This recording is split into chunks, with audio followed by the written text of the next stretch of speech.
Yes, guys, another top weekend of football, some huge results, but also, more importantly, here are 5 things that we've learned from this weekend's football. Steve, what you got?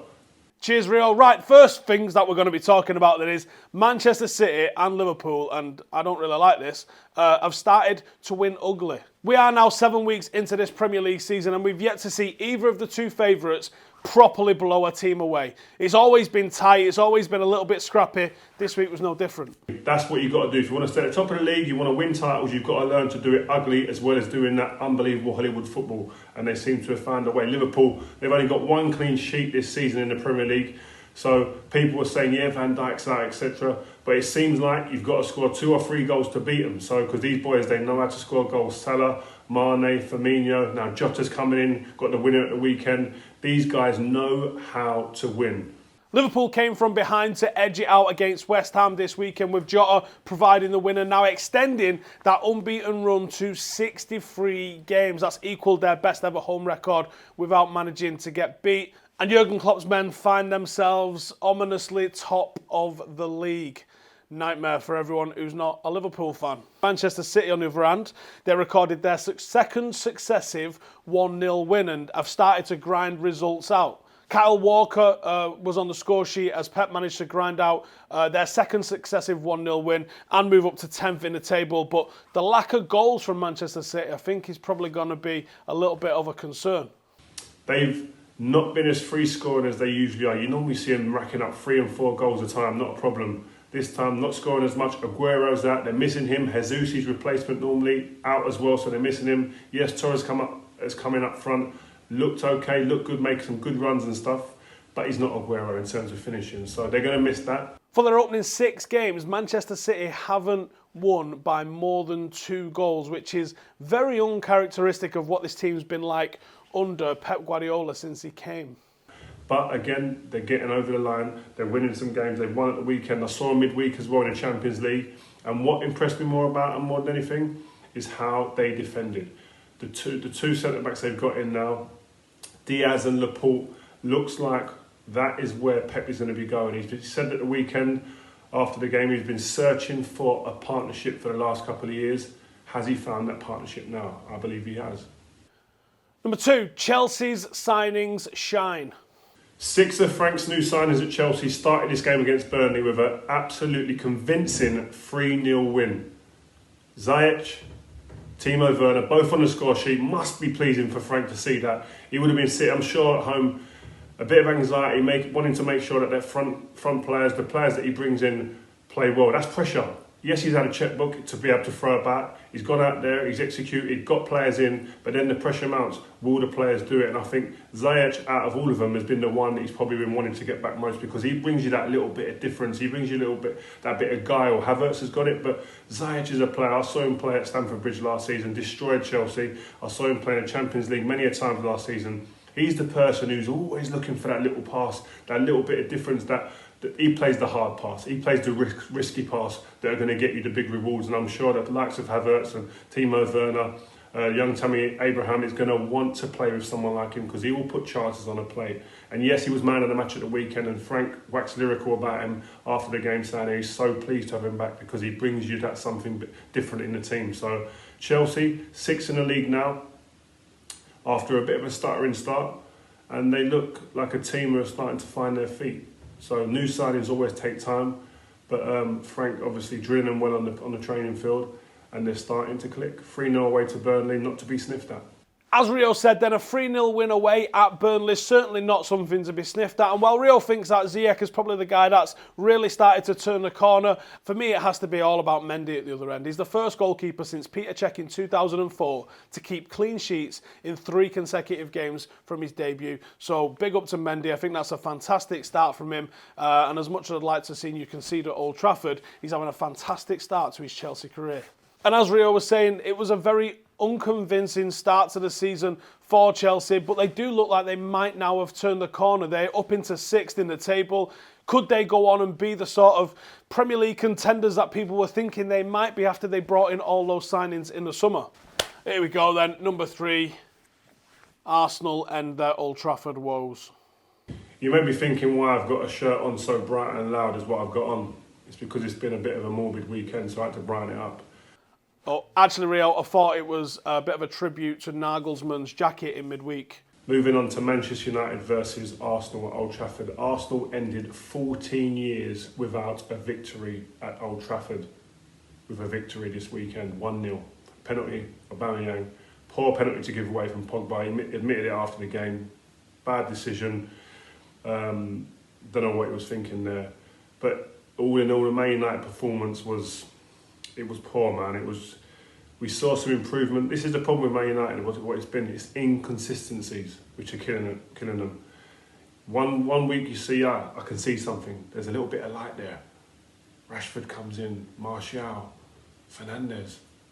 Then the week after, the wheels kind of fall off a little bit. It just makes you think the frustration is unbelievable. This is the lowest points tally at this stage since David Moyes' short reign when I was there. And they finished 7th that season. So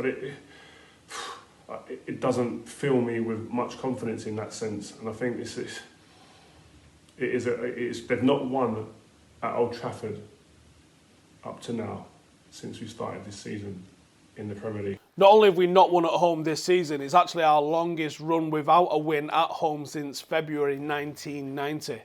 I just feel that at the moment we're lacking confidence in certain areas. We gain a bit of confidence midweek. Do they get too overconfident? I saw Harry Maguire. A couple of his comments after the game, maybe we're patting each other on the back too much. Get hold of that team. He's the captain. Get in that dressing room. I hope he's getting in there and getting around people and telling people, listen, we ain't the finished article yet. We've got loads to do. There's more from us to come. Pull your socks up, you get your socks. I don't know if that's going on, man. The captain of Man United, there needs to be, there's always been leaders in that change room who would be going around there and drilling people, either one-to-one or in front of the group, pulling people aside, having them little conversations to try and get people up to make sure they stay on their game.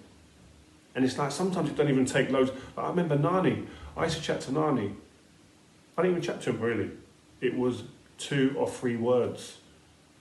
Assists and goals. Shoot on sight. Boom, that's it. It doesn't need like a whole an essay worth of words to give to people. Sometimes it's short and sharp, punchy little things that people know, that's good information, quick, concise information, go out there and do it. But or sometimes people need, listen, what are you doing, man? You've been rubbish. What? Sort yourself out. Are you living right?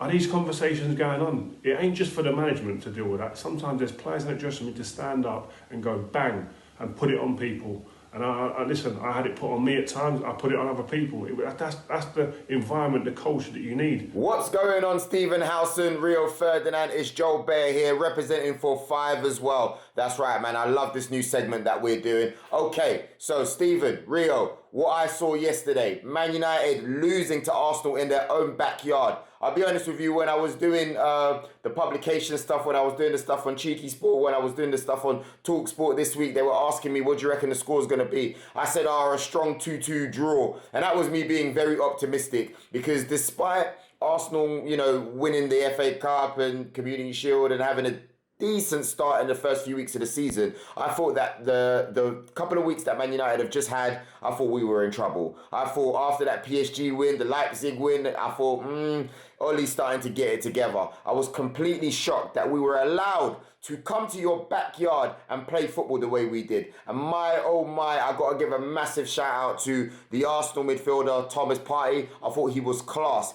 He's so good that it's a surprise to me that you guys have gone for, no disrespect to Van der Beek, I know he's a good player, but if you had gone for a proper defensive midfielder, you can stick Thomas Partey there with Bruno and Pogba ahead of him, and I'll tell you what, that completely would have changed Man United's team.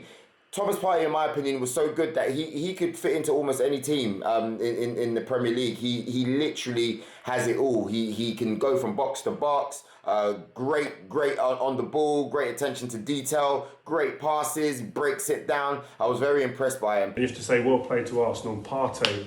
What I said a while ago, back in April, before that even, when I was talking about who should Man United buy, that was my guy.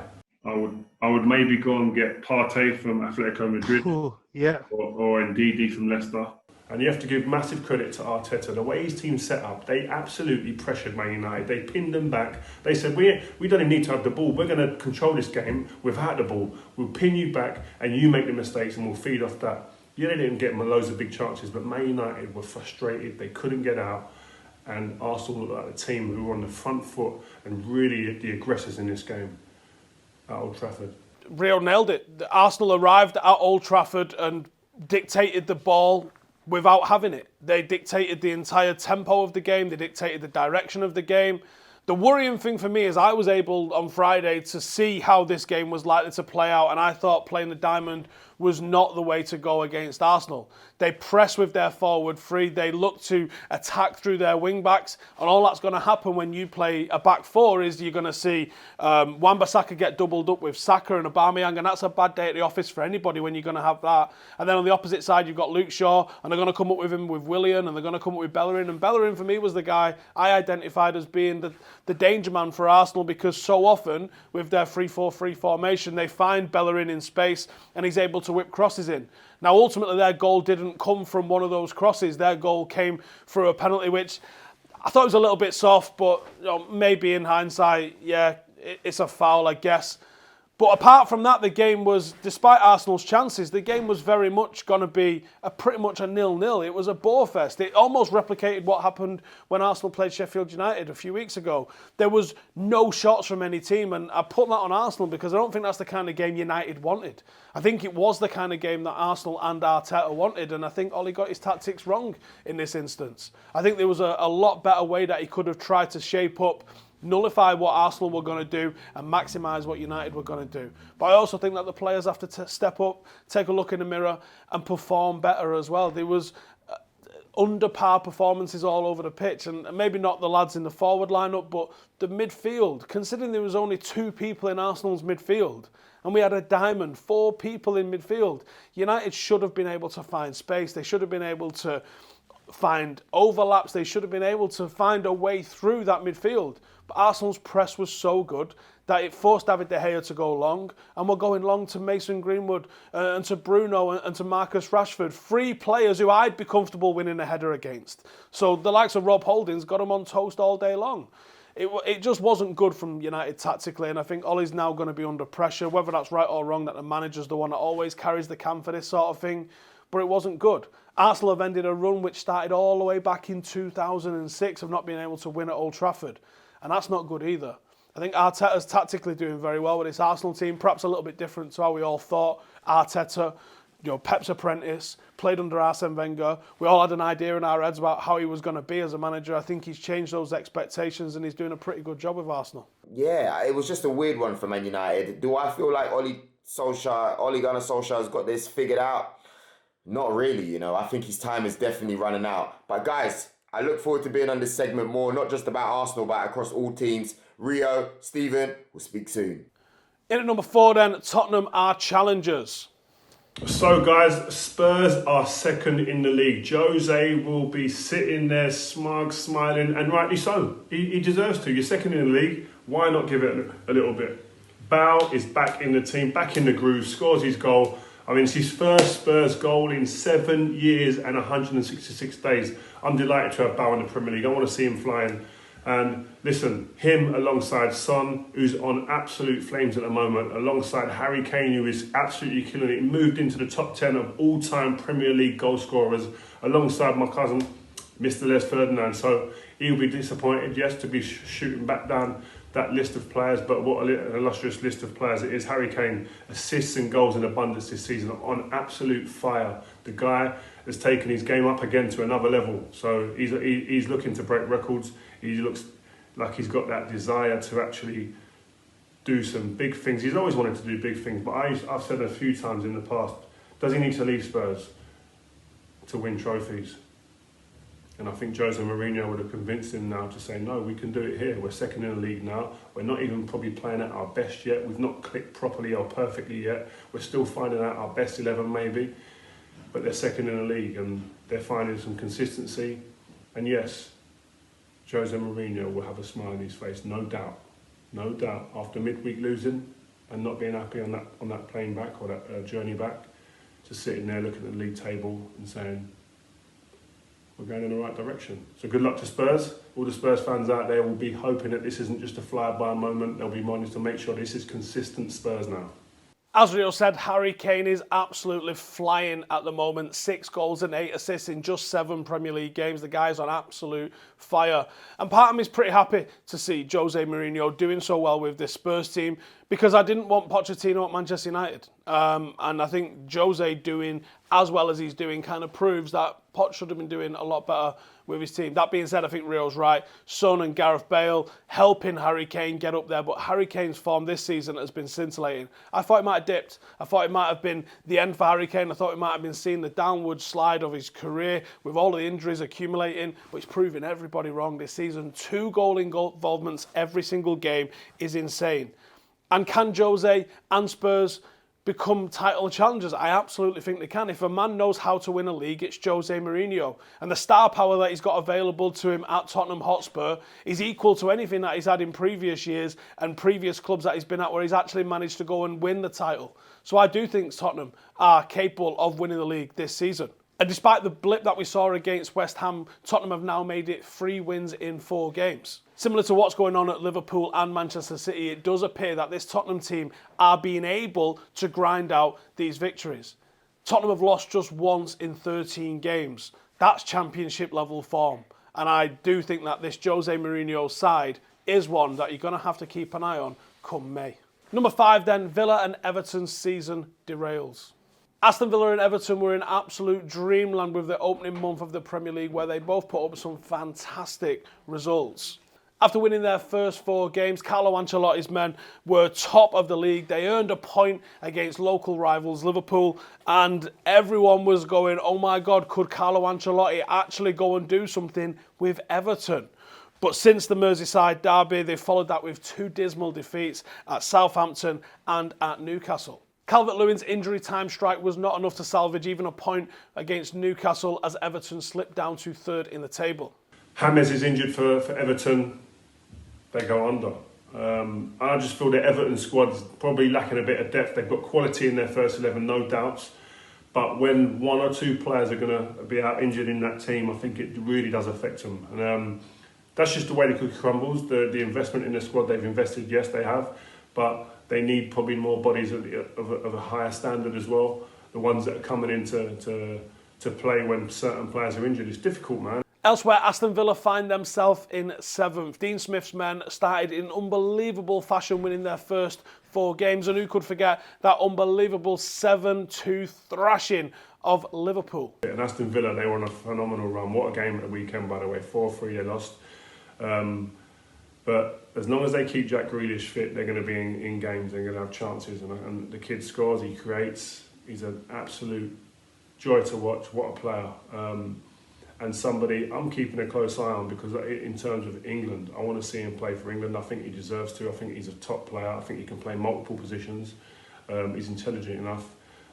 Big call to stay at Aston Villa if he had opportunities to go elsewhere. Showed a bit of loyalty there, and big Villa fan he is. But I think there's a bit of realism's probably coming to both of them camps, Everton and Aston Villa, and which will probably be good for them. They'll find out a little bit about each other, about their players, but bring them back down to earth. But they've had a fantastic run so far, and they will be trying to bounce back, and that's the aim. You lose 1, you don't want to lose 2 on the bounce and make it a habit. So good luck to them. It does seem like the honeymoon period is over for both of those clubs, but they will be looking to try and get back to winning ways, or at least avoid slipping to a 3rd successive defeat before the international break begins. Well, that's it from this weekend, from myself, from Joel and from Rio. Hope you guys enjoyed it. Get in the comments anything else that you guys learned this weekend, anything else that you think we should be keeping an eye on. Anyone looking a bit hot? Anyone looking a bit cold? Let me know in the comments. Cheers for tuning in. Make sure to subscribe to 5, and I'll see you in the next one. Laters.